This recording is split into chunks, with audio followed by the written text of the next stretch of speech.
Hello students, তোমাদের সবাইকে Surajit Manna creations চ্যানেলের পক্ষ থেকে সুস্বাগতম। আশা করি তোমরা সকলে ভালো আছো। আমি তোমাদের জন্য এই ভিডিওটিতে তুলে ধরছি 2024 সালের সেকেন্ড সামেটিভ ইভ্যালুয়েশন তথা 2024 সালের দ্বিতীয় পর্যায়ক্রম মূল্যায়নের জন্য ক্লাস 5-এর পরিবেশবিদ্যা থেকে একসেট প্রশ্নপত্রের সম্পূর্ণ সমাধান করছি।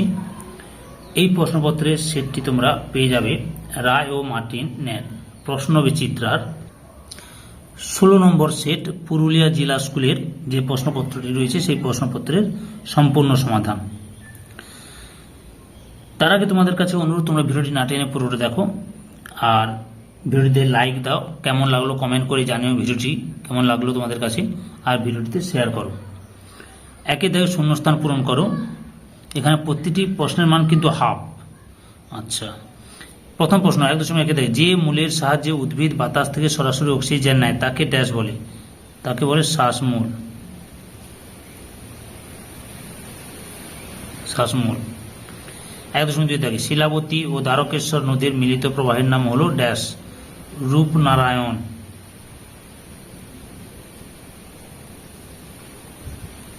রূপনারায়ণ।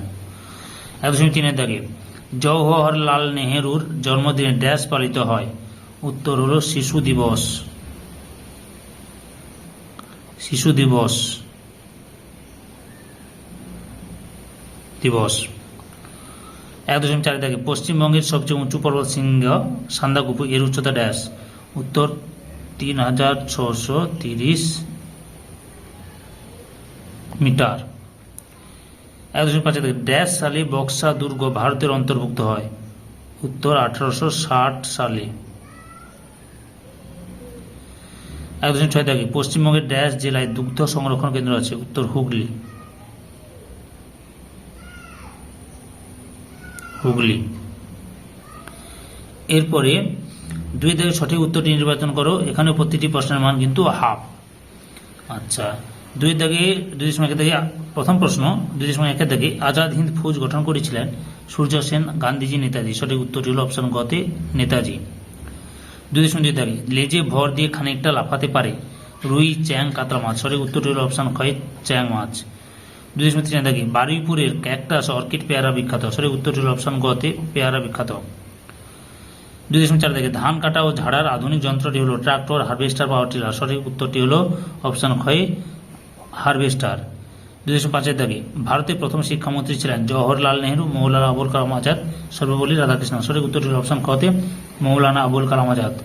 2.6 থেকে, চৈতন্য দেবীর জন্মস্থান নদিয়া জেলার কৃষ্ণনগর, শান্তিপুর, নবদ্বীপে? সঠিক উত্তরটি হল অপশন গতে নবদ্বীপে। 3 দাগে, বাম স্তম্ভের সঙ্গে ডান স্তম্ভ মিলিয়ে লেখো। এখানেও তোমাদের হাফ নম্বর করে দেওয়া আছে। বাম স্তম্ভে রয়েছে চিংড়িখালি দুর্গে ভগ্নাবশেষ, সূর্য সেন ছিলেন, ফুটবল খেলো তাতে শরীর মন ভালো হবে বলেছিলেন, আবহাওয়ার অফিস আছে, প্রায় নিশ্চিহ্ন হওয়ার মুখে, গান্ধীবুড়ি নামে পরিচিত। ডান স্তম্ভে রয়েছে মাস্টারমশাই, সরপুটি মাছ, ডায়মন্ড হারবার, মাতঙ্গিনী হাজরা, স্বামী বিবেকানন্দ, আলিপুর। আচ্ছা, 3.1 চিংড়িখালি দুর্গের ভগ্নাবশেষ অপশান গতে ডায়মন্ড হারবারে রয়েছে। 3.2 সূর্য সেন ছিলেন কতে মাস্টার মশাই। 3.3 ফুটবল খেলো তাতে শরীর মন ভালো হবে বলেছিলেন মতে স্বামী বিবেকানন্দ। 3.4 আবহাওয়া অফিস আছে ঘতে আলিপুরে।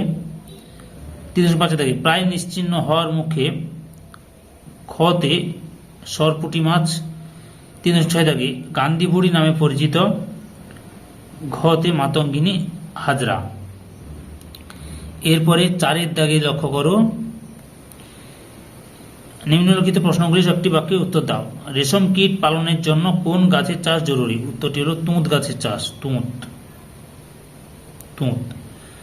4.2 দুটি জিওল মাছের নাম লেখো।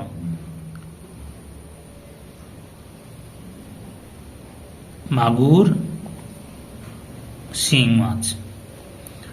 তারপরে 5 নিম্নলিখিত শব্দ সবটি পূরণ করো। আচ্ছা, লক্ষ্য করো, পাশাপাশি করতে হবে। বক্সা অরণ্যের প্রবেশদ্বার আলিপুর দুয়ার।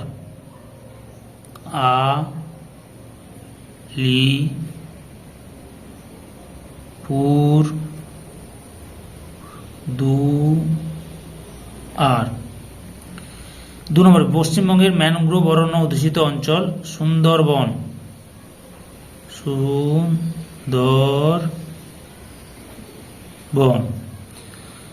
4 নম্বরে পূর্ব মেদিনীপুরের যেখানে কাজু বাদামের চাষ হয়, দীঘা। দীঘা। 5 পশ্চিমবঙ্গের যে জেলার পুরো অংশটাই পশ্চিমের মালভূমি অঞ্চল, পুরুলিয়া।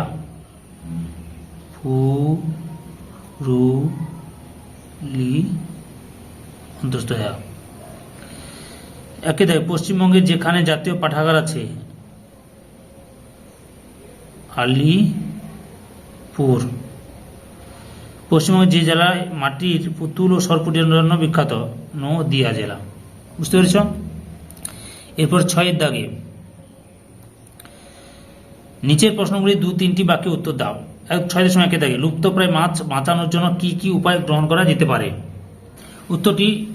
এই উত্তরটি লিখবে, লুপ্তপ্রায় মাছের সংরক্ষণ বা লুপ্তপ্রায় মাছ কিভাবে বাঁচানো যায় তার উপায়। 1 নম্বরে কোন কোন মাছ লুপ্তপ্রায় তার তালিকা প্রস্তুত করতে হবে। 2 নম্বরে লুপ্তপ্রায় মাছ বাজারে কেনা বেচা বন্ধ করতে হবে। 3 নম্বরে লুপ্তপ্রায় মাছের ডিম বা চারা মাছ পঞ্চায়েতের মাধ্যমে বিলি করতে হবে। 4 নম্বরে লুপ্তপ্রায় মাছ ধরা নিষেধ করতে হবে। 6.2 দাগে ঠেসমূল কাকে বলে? উত্তরটি লক্ষ্য করো। নরম কাদামাটিতে জোয়ার ভাটার জলপ্রবাহ সহ্য করে যাতে সোজাভাবে দাঁড়িয়ে থাকতে পারে তার জন্য যে মূল দেখা যায় তাকে ঠেসমূল বলে। উদাহরণ, ম্যানগ্রোভ অরণ্যের গাছগুলিতে এইরূপ ঠেসমূল দেখা যায়। এই সেটের লাস্ট প্রশ্ন অর্থাৎ 6.3 দাগে পর্বতের মাথায় বরফ জমে কেন? উত্তরটি লক্ষ্য করো।